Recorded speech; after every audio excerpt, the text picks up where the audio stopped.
आज 2025 का आ गया आपके बीच जीके जीएस का खजाना लेके आप मेरा चैनल, और अब मैं आपके बीच कोई बकवास ना करते हुए कार्यक्रम को शुरू करता हूं। और आज का पहला क्वेश्चन है, हाल ही में घोड़े यात्रा समारोह का आयोजन हुआ किस देश में?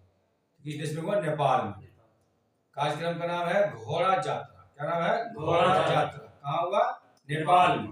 घोड़े यात्रा का समारोह हुआ नेपाल। नेपाल की राजधानी काठमांडू।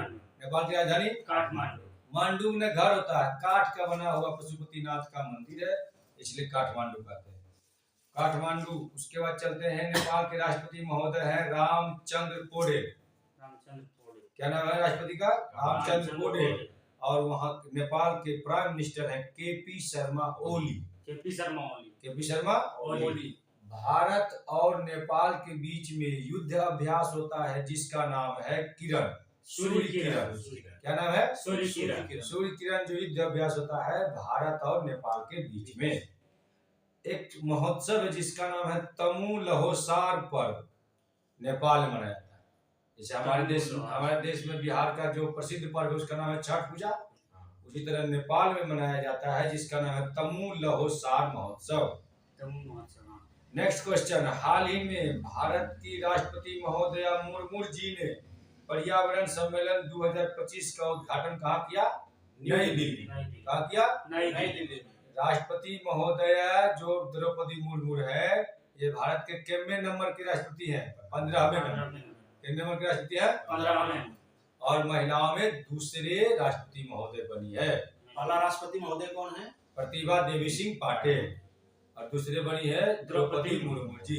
द्रौपदी मुर्मू जी आदिवासी अनुसूचित जनजाति से पहली महिला है जो राष्ट्रपति बने। नेक्स्ट क्वेश्चन, नौसैनिक अभ्यास इंद्र 2025 शुरू हुआ रूस और भारत के बीच। किसके बीच हुआ? रूस और भारत के बीच में। नौसैनिक अभ्यास शुरू हुआ रूस और भारत के बीच में। तो इंडिया मनाया जाता है नौसैनिक दिवस 4 दिसंबर। कब मनाया जाता है? 4 दिसंबर को। और रूस की राजधानी मॉस्को है। रूस की राजधानी मॉस्को। रूस में जो करेंसी चलता है, जो मुद्रा चलता है, उसका नाम है रशियन रूबल। क्या नाम है? Russian rouble. रूस का रूबल। और रूस के राष्ट्रपति व्लादिमीर पुतिन। क्या नाम उनका? Vladimir Putin. नेक्स्ट क्वेश्चन, हाल ही में भारतीय डाक विभाग ने किसकी स्मृति में डाक टिकट जारी किया? तो भारतीय विभाग जो है डाक टिकट जारी किया माता कर्मा की। किसके स्मृति में? माता कर्मा। माता कर्मा एक श्री कृष्ण की भक्त थी, इसलिए उनके याद में उनके जन्म दिवस पर 1009वीं जयंती पर उनके सम्मान में भारतीय डाक विभाग ने एक टिकट जारी किया। किनके सम्मान में? माता कर्मा। किनके सम्मान में? माता कर्मा।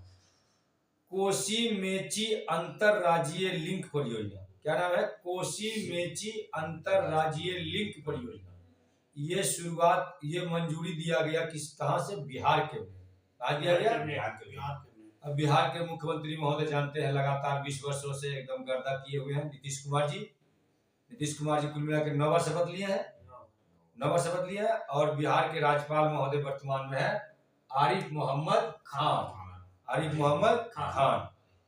बिहार ग्रामीण क्रिकेट लीग शुरुआत करने वाला भारत का पहला राज्य। क्रिकेट लीग तो जानते हैं आईपीएल हो रहा है, लेकिन ग्रामीण क्रिकेट लीग शुरुआत करने वाला भारत का पहला राज्य है बिहार। सुल्तानगंज रेलवे स्टेशन का नाम बदल दिया गया है। सुल्तानगंज रेलवे स्टेशन का नाम हो गया है अजगैबीनाथ धाम। अजगैबीनाथ धाम। सुल्तानगंज से देवघर का 1 महीने का जो यात्रा चलता है भोला बाबा का, सावन का महीना, भक्तजन सुल्तानगंज से जल उठाकर देवघर पहुंचते हैं। वो सुल्तानगंज का ही गंगा मैया का जल देवघर पहुंचता है। इसलिए जहां से जल उठाया जाता है, नदी के बीच में मंदिर है, उस मंदिर का नाम है अजगैबीनाथ, पहाड़ पर है, इसलिए उनके सम्मान में सुल्तानगंज स्टेशन का नाम धर दिया गया है अब अजगैबीनाथ धाम। नेक्स्ट क्वेश्चन, बिहटा में पहले ड्राई पोर्ट का उद्घाटन हुआ। बिहटा पटना से सटा हुआ है ना? पटना सटा हुआ। बिहटा में ही एयरफोर्स का भी वहीं से जहाज उड़ान करती है बिहार में। क्या कर दिया गया? Dry port. बीपीसीएल, बीपीसीएल ने बिहार में ड्रोन आधारित वन रोपण परियोजना शुरू की। बीपीसीएल ने ड्रोन आधारित वन रोपण परियोजना शुरू की। भारत ने परमाणु ऊर्जा को लेकर किस मिशन की शुरुआत की? Nuclear mission. Nuclear mission. Bharat ने एक नया मिशन शुरू किया जिसका नाम है न्यूक्लियर मिशन।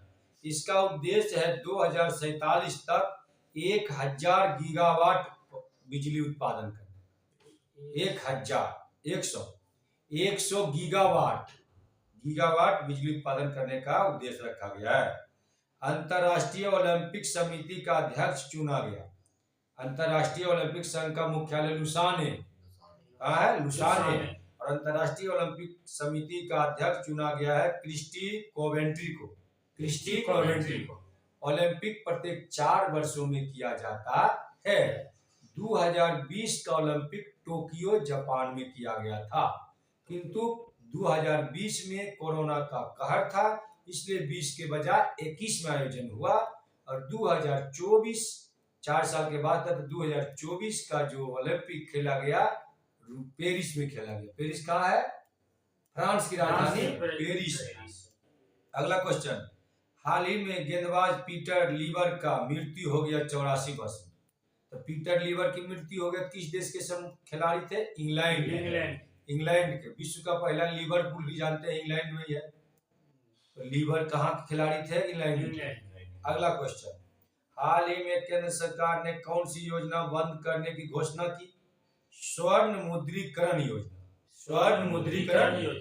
हाल ही में केंद्र सरकार ने एक योजना था जिसको बंद करने की घोषणा कर दी है। उस योजना का नाम है स्वर्ण मुद्रीकरण योजना। अगला क्वेश्चन है, भारतीय बैंक संघ का नया चेयरमैन बने चल्ला एस सेठी। अभी भारतीय बैंकों को सब मिला के एक संघ बनाया गया, उसके अध्यक्ष बने हैं चल्ला एस सेठी। एक चला है योजना जिसका नाम है हर घर लाखपति योजना। कौन योजना है? हर घर लाखपति योजना की शुरुआत करने का श्रेय जाता है एसबीआई को। किसने लॉन्च किया? SBI, state bank of India. SBI को ग्लोबल फाइनेंस मैगजीन द्वारा 2024 के लिए भारत का सर्वश्रेष्ठ बैंक नामित किया गया, जिसका नाम है एसबीआई। किसने किया? ग्लोबल फाइनेंस मैगजीन द्वारा। अगला क्वेश्चन है, सतत विकास लक्ष्य एसडीजी सस्टेनेबल डेवलपमेंट गोल सूचकांक में 2024 में भारत का स्थान 109वां पोजीशन रहा। कुछ और क्वेश्चन एक दो बचा हुआ दोस्तों। अगला क्वेश्चन है, सिक्किम के सीएम प्रेम सिंह तमांग। सिक्किम के सीएम कौन है? सिक्किम के सीएम प्रेम सिंह तमांग ने यह घोषणा किया कि 50 रुपया प्रति व्यक्ति पर्यटक शुल्क लगेगा। जो भी घूमने जाएंगे वहां उसको 50 रुपया पर्यटक शुल्क लगेगा।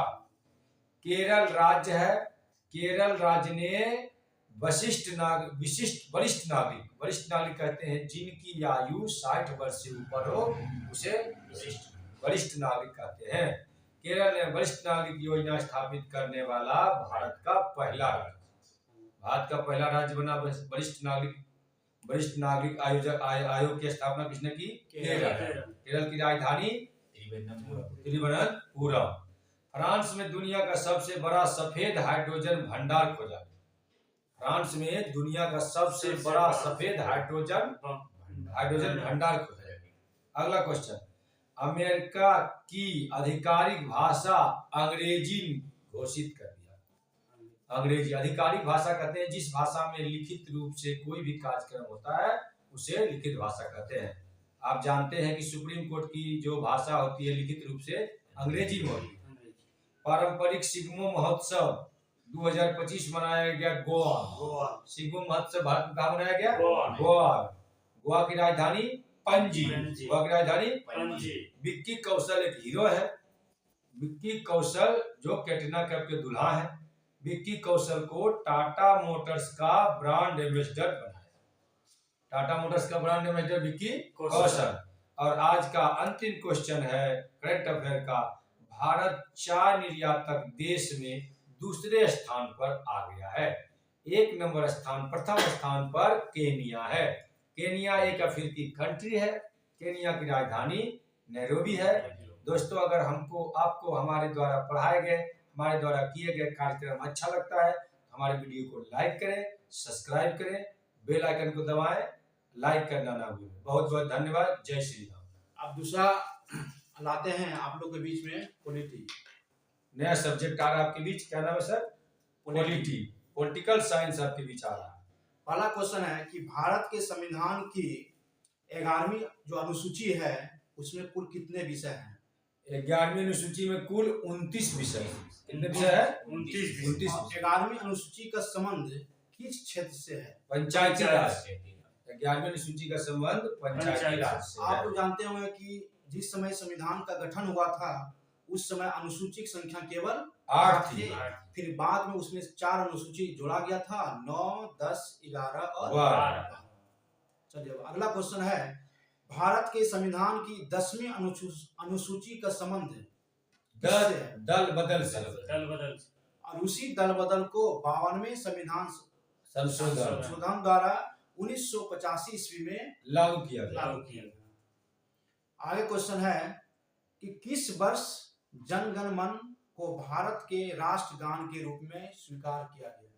भारत का राष्ट्रगान जन गण मन को 1950 में स्वीकार किया गया। रविन्द्रनाथ टैगोर। ये जो जन गण मन लिखा गया है ये बंगाली भाषा में लिखा गया है और जन गण मन के रचयिता जो हैं वो रविन्द्रनाथ टैगोर है तथा जन गण मन को रविन्द्रनाथ टैगोर ने सबसे पहले 27 दिसंबर 1911 ईस्वी को कलकत्ता अधिवेशन में गाए थे। कांग्रेस का कलकत्ता अधिवेशन में 1911 में। जन गण मन गाने की अवधि जो है वह 52 सेकंड। बहुत अच्छा। आगे क्वेश्चन है कि भारत का राष्ट्रीय गीत क्या है? भारत का राष्ट्रीय गीत है वंदे मातरम।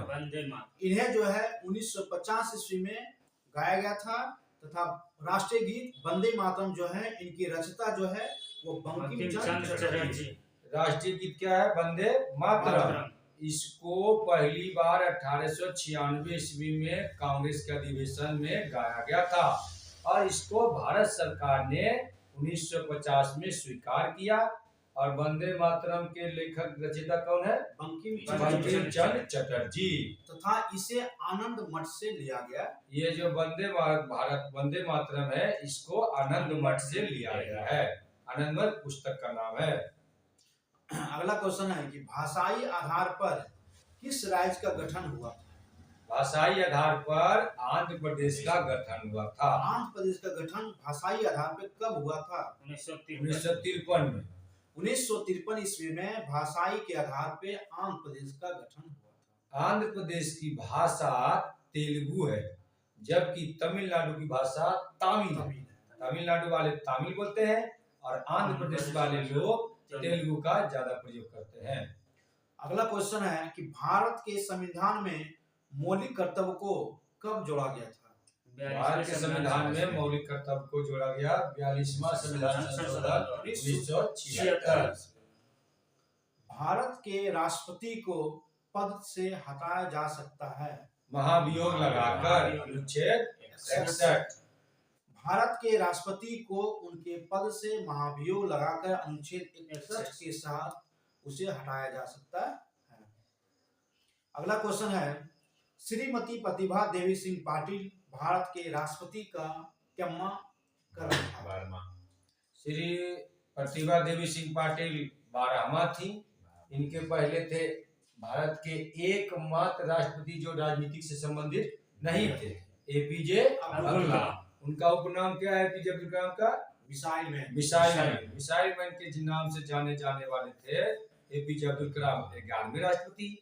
12वें राष्ट्रपति बने प्रतिभा देवी सिंह पाटिल। 13वें राष्ट्रपति बने थे प्रणब मुखर्जी और भारत के 14वें राष्ट्रपति बने थे रामनाथ कोविंद और 15वें राष्ट्रपति वर्तमान में हमारे हैं द्रौपदी।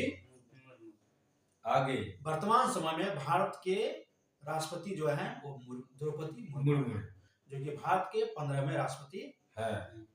राष्ट्रीय ध्वज को संविधान सभा में किसने प्रस्तुत किए? हंसा महतो। हंसा मेहता। राष्ट्रीय ध्वज को संविधान सभा में किसने प्रस्तुत किए? हंसा मेहता ने प्रस्तुत किए थे राष्ट्रीय झंडा। अगला क्वेश्चन है कि नगर निगम की स्थापना सर्वप्रथम कहाँ पे हुआ था? नगर निगम की स्थापना सर्वप्रथम मद्रास में हुआ।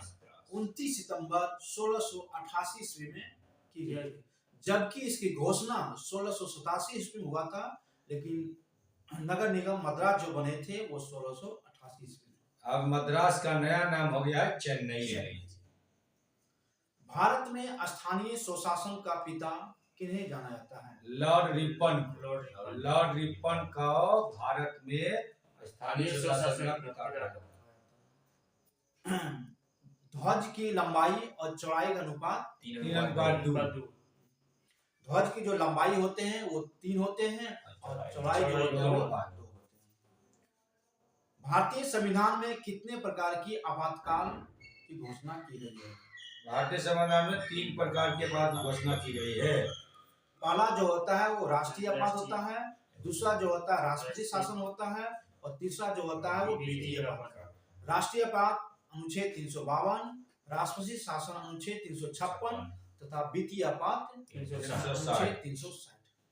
ग्राम पंचायत का संबंध अनुच्छेद कितना से है? 40। अनुच्छेद 40 में ग्राम पंचायत का संबंध है, जो कि नीति निर्देशक तत्व में लिखा गया है। बहुत बहुत धन्यवाद। अब आपका जो है पॉलिटिकल साइंस खत्म होता है। अब अगला टॉपिक आते हैं हिस्ट्री।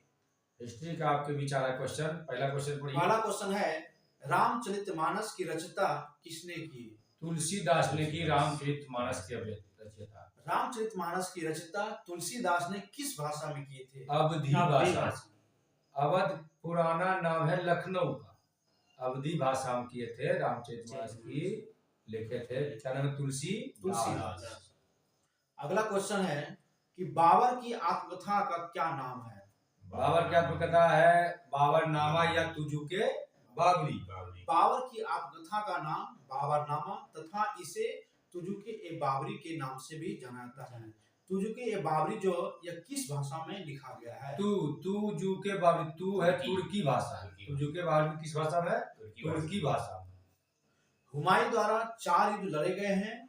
पहला युद्ध जो था वो देवरा था, दूसरा जो था वो चौसा था, तीसरा कन्नौज और चौथा युद्ध जो था सरहिंद।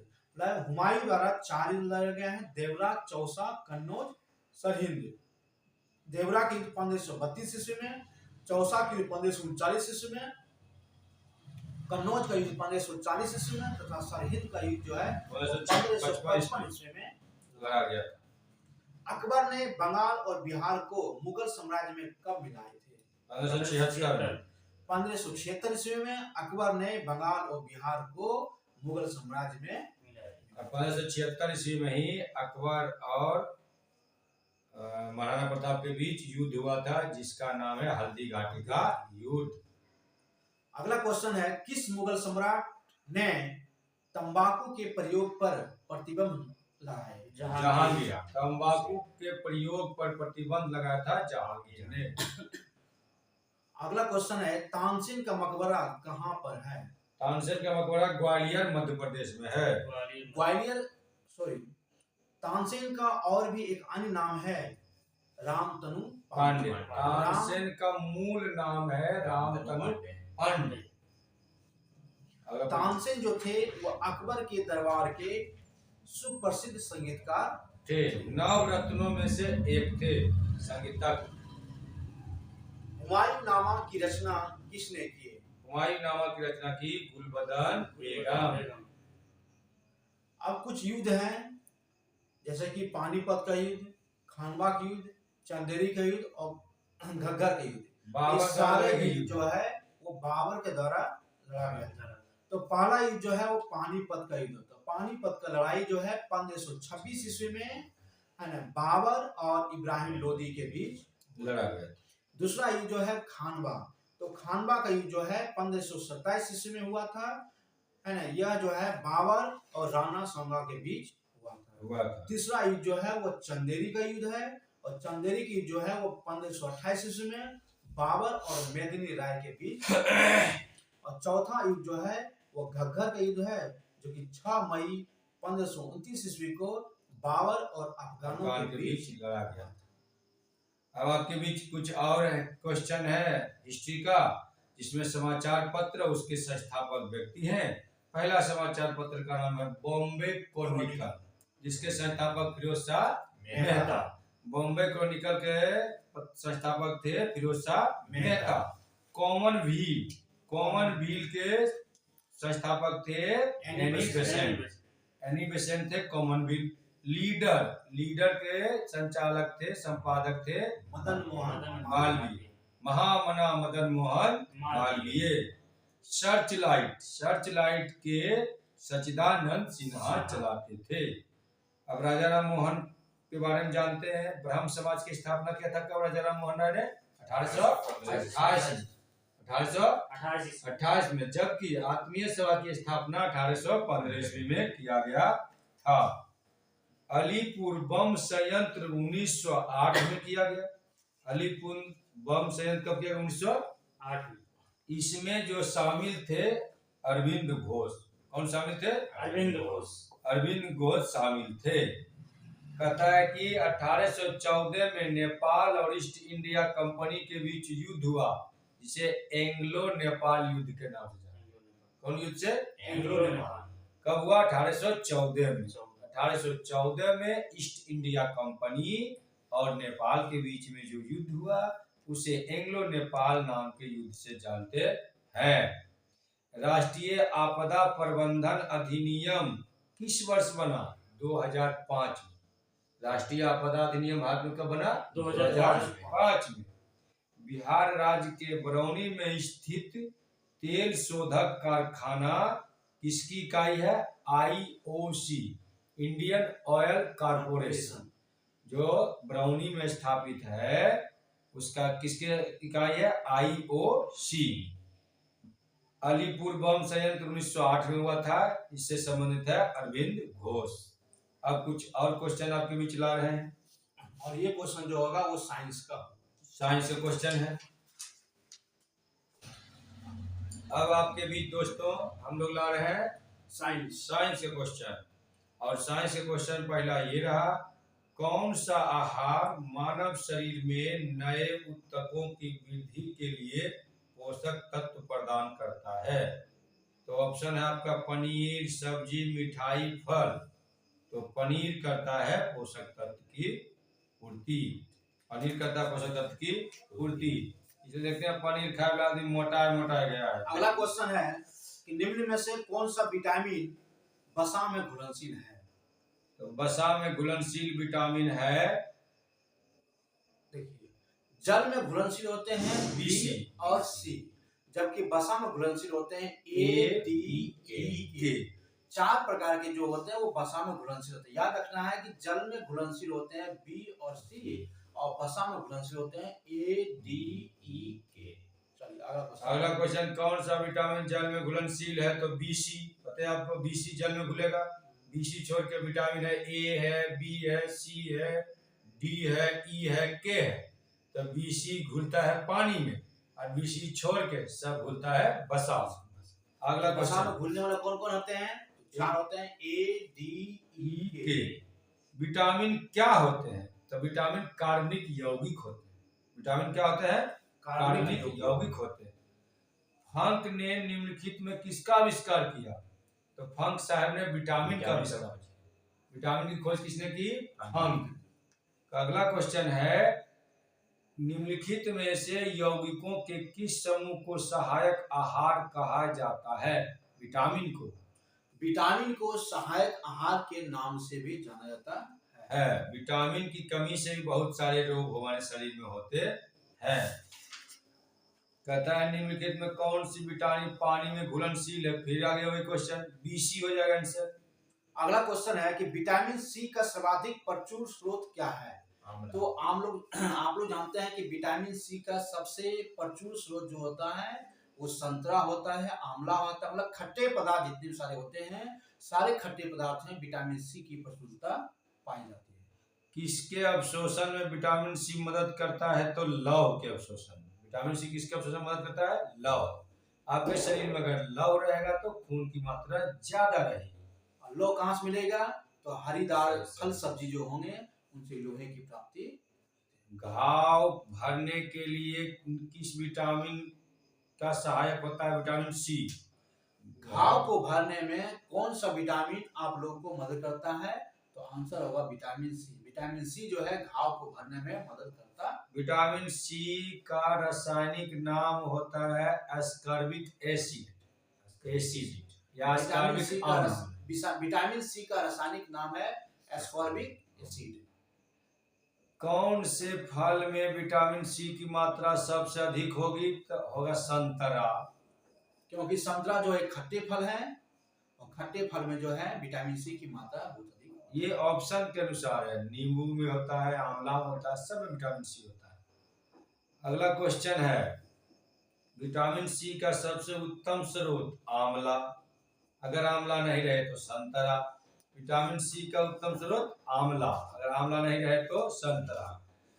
निम्नलिखित सब्जी में सर्वाधिक विटामिन सी पाया जाता है। किस सब्जी में? तो मिर्ची में।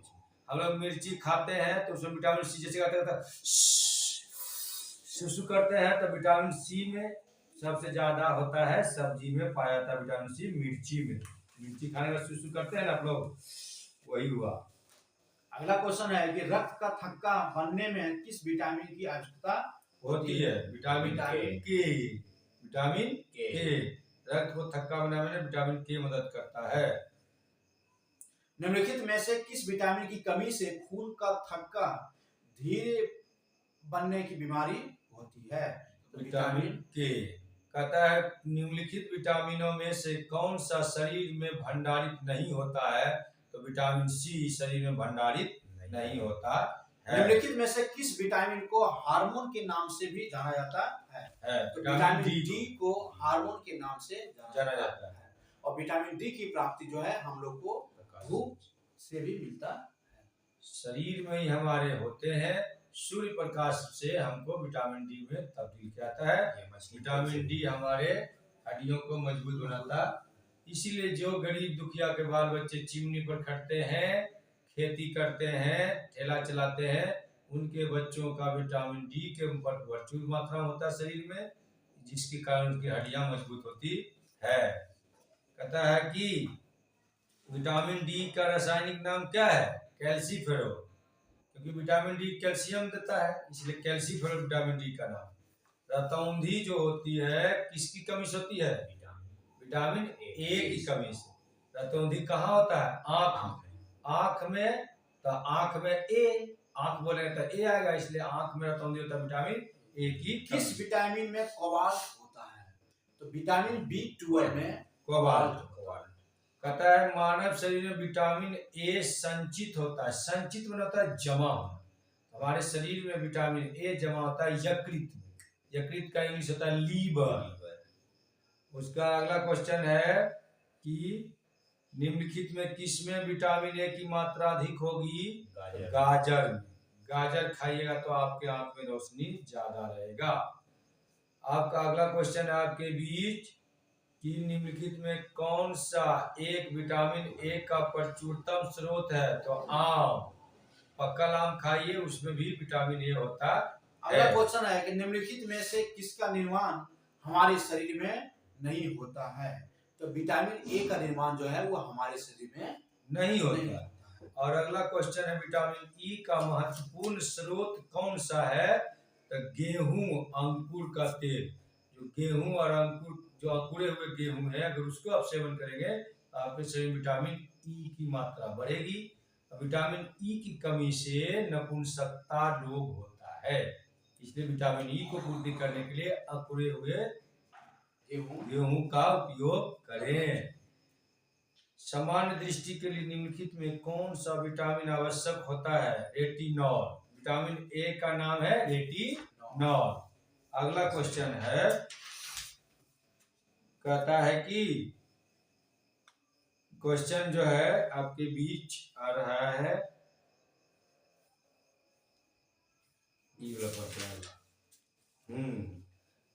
राइबोफ्लाविन की कमी से कौन सा रोग होता है? किलोसिस होता है। एक बहुत ही इंपॉर्टेंट क्वेश्चन है कि सबसे अधिक प्रोटीन किसमें पाया जाता है, तो वो होगा आपका सोयाबीन, क्योंकि सोयाबीन में प्रोटीन की मात्रा सबसे अधिक होती है। सोयाबीन, चिनिया बादाम, ये सब अगर आप खाएंगे तो जो भाई मोटे लोग हैं, चिनिया बादाम और सोयाबीन कम खाया करें, जिससे आपकी शरीर की और ज्यादा मोटाई होगी। पनीर का भी कम सेवन करें, आपका मोटापा बढ़ सकता है। प्रोटीन की अधिकतम मात्रा होती है सोयाबीन में, तुरंत सुना आपने। अगला क्वेश्चन है, राइबोफ्लाविन की कमी से निम्न में से कौन सा रोग होता है? किलोसिस। कौन होता है? किलोसिस होता है। अगला क्वेश्चन है, बासमती चावल के दाने पकाने पर लंबे हो जाते हैं क्योंकि उसमें किसकी मात्रा अधिक होती है? एमाइलोज का। एमाइलोज की मात्रा अधिक होती है, इसलिए इंडिया गेट जो बासमती चावल है 1 फुट लंबा चावल हो जाता है, और लंबा हो जाएगा, सिझाइएगा। अगला क्वेश्चन, कौन सा मुख्यतः कार्बोहाइड्रेट है? कार्बोहाइड्रेट किसमें पाया जाता है? तो जो चीज आपको मीठा लगे खाए में, सब में कार्बोहाइड्रेट पाया जाता है। तो चावल में पाया जाता है कार्बोहाइड्रेट। अगला क्वेश्चन है कि 1 गिलास पानी पीने से कितनी कैलोरी मिलता है? तो पानी में किसी प्रकार का कोई भी कैलोरी नहीं होता, लेकिन पानी एक हमारे शरीर का अभिन्न अंग है, इसलिए वो अभिन्न चीज है, इसलिए पानी का सेवन अवश्य रूप से करना चाहिए। भोजन का एक प्रमुख अंग है कार्बोहाइड्रेट, क्योंकि कार्बोहाइड्रेट से ही किसी व्यक्ति को ऊर्जा की प्राप्ति होती है, इसलिए भोजन का एक अभिन्न प्रमुख अंग क्या है? कार्बोहाइड्रेट। अगला क्वेश्चन है, लंबे समय की कसरत का मुख्य ईंधन क्या होता है? तो ईंधन मिलेगा कार्बोहाइड्रेट से, इसलिए अधिक कसरत करने वाले को कार्बोहाइड्रेट का सेवन करना चाहिए। नाइट्रोजन एक आवश्यक अवयव नहीं है, कार्बोहाइड्रेट में नाइट्रोजन नहीं होता, जबकि कार्बोहाइड्रेट अगला क्वेश्चन है कि निम्न में से कौन सी प्रोटीन जो है वो दूध में पाई जाती है? दूध में पाए जाने वाली प्रोटीन है केसिन। केसिन की उपस्थिति के कारण ही दूध का रंग उजला होता है, और कैरोटीन की उपस्थिति के कारण दूध का रंग पीला होता है। शरीर में ऊतकों का निर्माण किससे होता है? तो प्रोटीन से हो। प्रोटीन से बॉडी फैट देखो करते हैं, जो मोटा मोटा आदमी होता है उसको प्रोटीन चीज कम खाना चाहिए। आगे सुनिए, मानव शरीर की धीमी वृद्धि किसकी कमी के कारण होती है? तो प्रोटीन की। गरीब दुखिया के बाल बच्चा को प्रोटीन कम मिलता है, इसलिए दुबला रहता है। अगला क्वेश्चन देखिए, कैसीन दुग्ध होता है? क्या होता है कैसीन दूध में? प्रोटीन। दूध में होता है प्रोटीन, क्या नाम उसका? कैसीन। दुग्ध प्रोटीन को पचाने वाला एंजाइम का नाम है रेनिन। दूध एंजाइम को, प्रोटीन को कौन पचाता है? रेनिन। अगला क्वेश्चन है कि गाय के दूध के हल्के पीले रंग का कारण निम्न में किसके कारण से हो सकता है? तो कैरोटीन के कारण जो है दूध का रंग पीला होता है, तथा कैसीन के कारण जो है दूध का रंग उजला होता है। भैंस के दूध में औसत वसा की मात्रा कितनी होती है? 7.2%। भैंस के दूध में वसा की मात्रा ज्यादा होती है, जबकि गाय के दूध में वसा की मात्रा अपेक्षा कम होती है, इसलिए मोटे ताजे आदमी को भैंस का दूध सेवन नहीं करना चाहिए। करना भी चाहिए तो कम मात्रा में करना चाहिए। चलिए, बहुत बहुत धन्यवाद। अब आप लोग से मिलते हैं कल। अगर ये मेरा वीडियो आप लोग को अच्छा लगे तो लाइक शेयर और सब्सक्राइब करें और अपने दोस्तों को शेयर करना ना भूलें। आप पढ़ें भी और दूसरे को पढ़ाएं भी। जय हिंद, जय भारत।